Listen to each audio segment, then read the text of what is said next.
Hello, this is the second session of the 3 on coaching that I'm delivering this year to EMAT staff. There is a small starter on this slide that simply asks you to consider whether the statement "there are no naughty children" is true or false.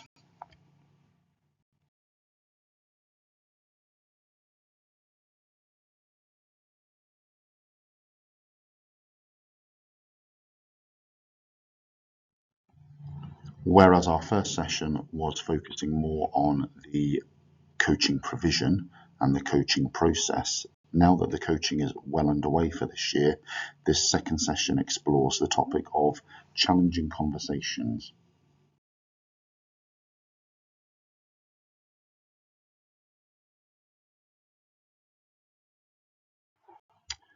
Further to the activity on the first slide, this also asks you to agree or disagree with the statement given: teachers are never rude to each other.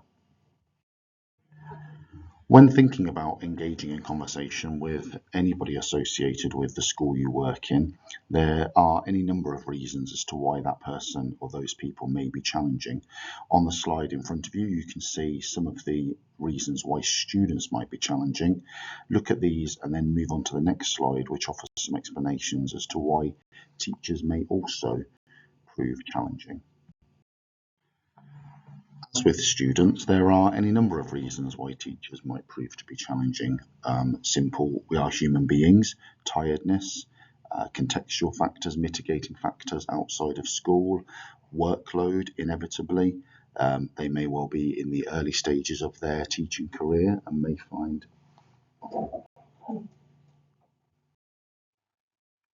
as we've just seen on the slide before this as to why some students can often prove to be challenging in some respects, there are any number of reasons why teachers may also not be receptive to new ideas. We are only human beings. Tiredness, workload, physical, emotional fatigue, generally mitigating factors in our lives outside of school.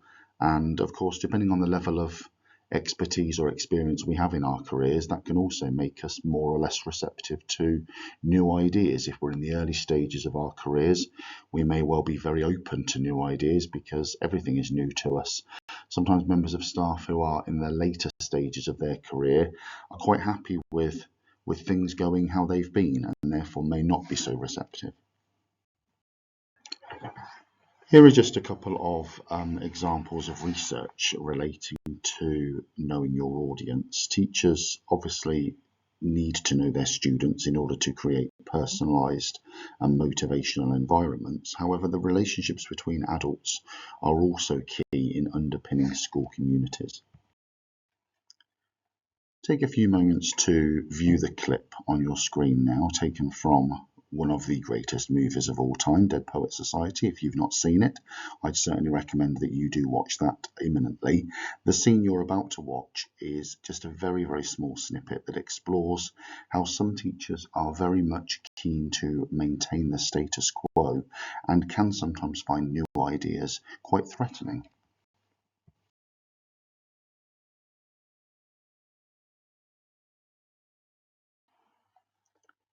There is a challenge when it comes to working with members of staff in a coaching process. It needs to be supportive and staff need to be aware of that, and it needs to be very, very much encouraging. You will probably have found from the conversations you've had as a coach that staff feel supported most when they are encouraged rather than told. However, there can sometimes be a risk that things can become dictatorial, and there can also be a risk that even with your best efforts and best intentions, the staff on the other end of the coaching process can sometimes feel that they are being dictated to by someone who feels they know best, which is a risk that we need to avoid.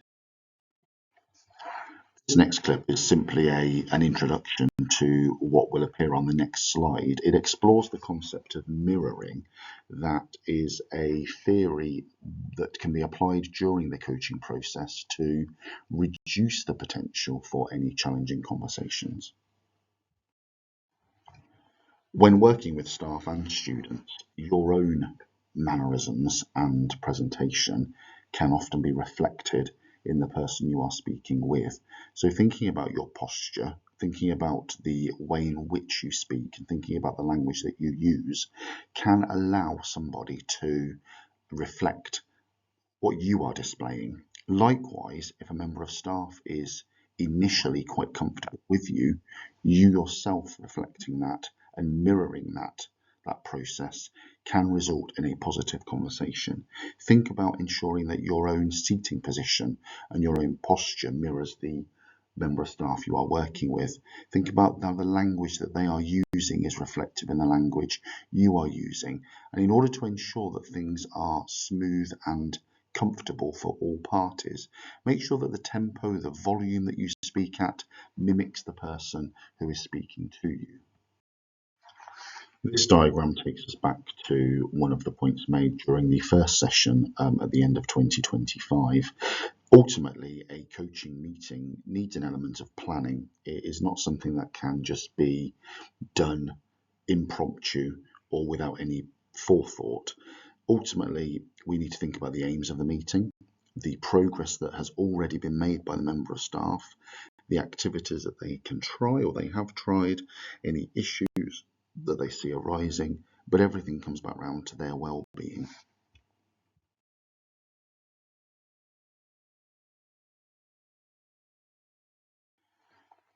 The coach's role is to guide the coachee to reflect on their practice and to make some decisions about their next steps.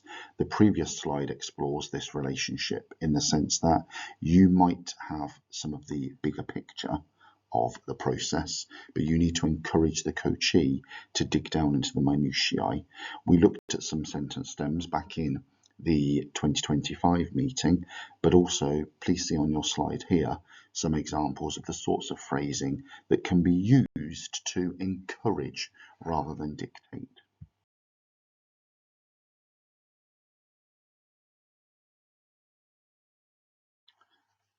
The slide you see now simply outlines some of the things that may be an incentive for me as a teacher, but obviously, as with anything in education, there needs to be a sense of achievement at the end of the process.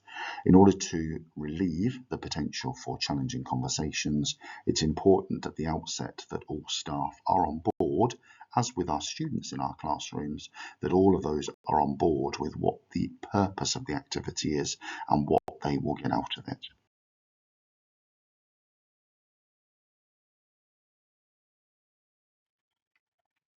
Now, once a coaching conversation is underway, we obviously all hope that it will be successful for all parties. But whilst we can plan and we can cater for the goals and the needs of the person we are working with, there are sometimes things that may well hold us back and ultimately may well result in a conversation fizzling out. Obviously, a lack of preparation on either side can contribute to this, but as with any situation in education, the unexpected, how do we prepare for things that we perhaps hadn't planned? Resistance, then, of course, is perhaps one of the most challenging ones. We've already spoken about that lack of preparation, making sure that we as coaches are aware of what we want to get out of the staff we're working with. And the unexpected is part and parcel of our daily life. But if we are prepared with not being afraid to deviate from our plan, we also have a range of sentence stems at our disposal. In terms of resistance, we'll take a look at that in a little bit later on. For this activity, you will need to refer to the additional resource, which outlines a series of coaching exchanges. In each case, the exchanges have been separated so that person A's dialogue is kept separate from person B's. Therefore, you are able to read one side of the conversation without necessarily reading the other. When putting these two together, you will then be able to identify some thoughts about the questions on your screen. What has prevented the success of the exchange? Do you notice at what point things fizzle out? And is there anything the coach could have done differently? And here we can see some reasons as to why all three scripts were unsuccessful. Script 1 clearly had an element of defensiveness and that resistance to change no matter what the coach did. Script 2, however, they were more open to change, but they weren't reflective and they felt more like they were doing it because they were obliged to. Script 3, of course, is one of those scenarios where the lack of communication suggests a sense of cynicism or that there are other priorities for the coachee.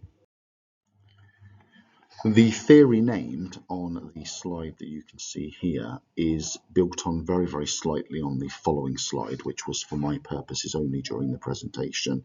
Tuckman's theory is not completely centered on coaching discussions and does often refer to working with a group of people, but aspects of it may well be interesting for you to look into in your own time and see if you find any of that applicable to your teaching and coaching practice.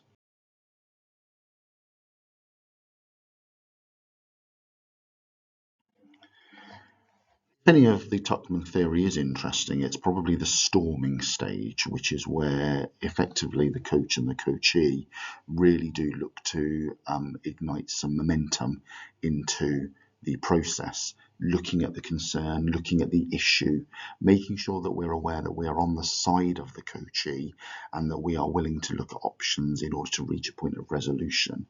In terms of difficult or challenging conversations, these don't just happen as part of the coaching process. Depending on what stage of your career you're at, the role that you might hold, it's possible that you will encounter a challenging conversation in many, many different contexts. In each case, all parties need to be clear about what is of concern, be it a concern that is quite a serious concern, or be it a concern that is more of an issue that people would simply like resolving.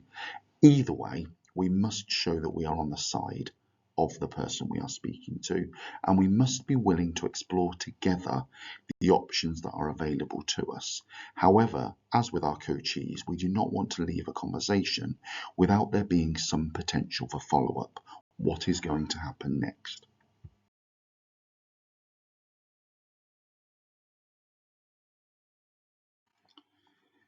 The book you can see on your screen now explores, as the title would suggest, difficult conversations in school. And again, some of this is applicable to many different contexts across the school, but you may find some elements of it interesting in your own coaching practice. Going back to the resource from earlier on with the coaching scripts on, the final page offers some statements that you yourself may even have said after a challenging conversation. Some of the reasons perhaps that people have not necessarily come across as if they are on your side and receptive to what you are aiming for. Take a look at that and see if there are three that you think are perhaps the most common in your role. The next slide takes this a step further. We see here how actually teachers and students are very, very similar. In your classes, you may well encounter students who sometimes give you what you want to hear rather than something that actually is what you really need to hear. And that can be the same with staff. Sometimes members of staff can be paying lip service to the coaching process. I think a lot of this comes from preempting.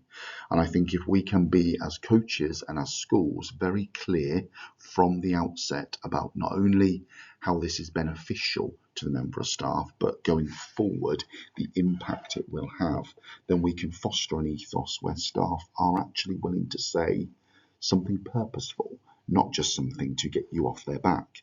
Of course, if coaching is a whole school process, then that alleviates some of the concerns about staff feeling that they are targeted, and then they stay silent as no answer is better than a wrong one. And as with some students, some members of staff are just simply tell me what to do and I'll do it. This isn't an approach we want, so it's our job as coaches to ask those probing questions and to make it clear that we are the ones who really require information, that actually they are the ones who need to have that information elicited. Again, this was a slide that wasn't displayed at the presentation last month, but does offer some thoughts about if you find yourself in a challenging conversation, strategies that you might actually use. There is a theory called the two worlds technique, which is very simple. What happens if things don't move forward? What happens if they do? Hopefully this allows the member of staff in question to see that if they don't show a willingness to make some changes or make some progress, things may well end up having a negative outcome. But what will happen if they do? Of course, it may well be that you are coaching or you are in conversation with someone who is a friend, And you may well be very, very close to some members of staff that you work with and see them out of school as well.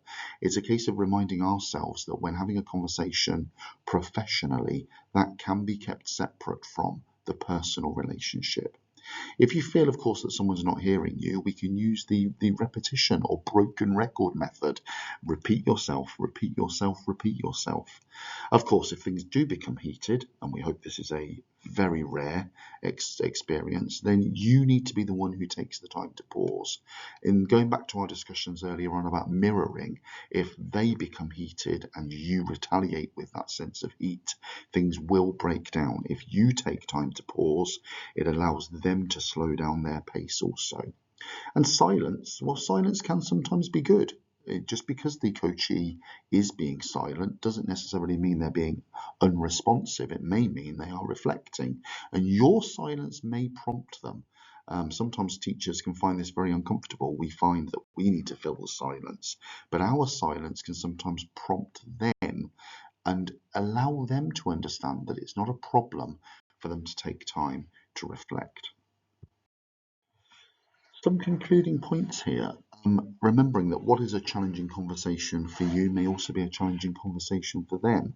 So going into a conversation that we know could be challenging may well just be as challenging for them. So it is important that both parties understand that a conversation that is challenging can still be positive. Should a conversation become challenging, so as part of the coaching process, should a conversation become challenging, it is up to us as coaches to diffuse the situation, possibly by using silence, by mirroring some of the more positive aspects of our coachee, but also to question what might have led to that. Did we not necessarily plan sufficiently? Was the communication with the coachee unclear from the start of the process? Ultimately, we need to make it clear that everything is done for the good of all parties. And as with so much in teaching, transparency is important. Being very clear that we are not the complete experts, we are simply guiding our colleagues to a hopefully better position in their pedagogical practice. We need to be clear on how the process works and what we expect, but also what they can get from the process. And finally, I've been very fortunate this year with the members of staff I've worked with in the coaching process, in that the conversations that I have had have all been very positive. However, that does not mean that this will always be the case, and it certainly doesn't mean this will be the case in all aspects of my practice. And I leave you with one of the more challenging conversations that I have had to have from earlier in my teaching career, when I was a head of year, and a member of staff came to me to alert me to the fact that during a lesson, the student who was sat towards the front of the classroom found themselves momentarily scalped by a student behind them. That's awful. And finally, I have been very fortunate during my work as a coach that the conversations that I have had so far with staff have been very, very positive. However, I'm very aware that this is not always the case and may not always be the case. And I'm also very aware, as I said previously, that dependent on the context you work in at a school, beyond coaching, you may well find yourself on both sides of the challenging conversations divide. And I leave you simply with one of the more challenging conversations that I've had to have in my teaching practice from a few years ago when I was a head of year, when I was alerted to an incident in a lesson whereby a young gentleman who I believe was in the year 9 cohort at that time sat there doing their work quite merrily, only to discover later on that the student behind them had spent part of their lesson promptly cutting the hair of their student in front of them. I had to go and have a very challenging conversation with the parent of the scissor wielder, who just happened to be the head of IT in my school currently. There are very few things worse than having to go and speak to a colleague to tell them that their own child is going to have to be isolated for a misdemeanor. Thank you.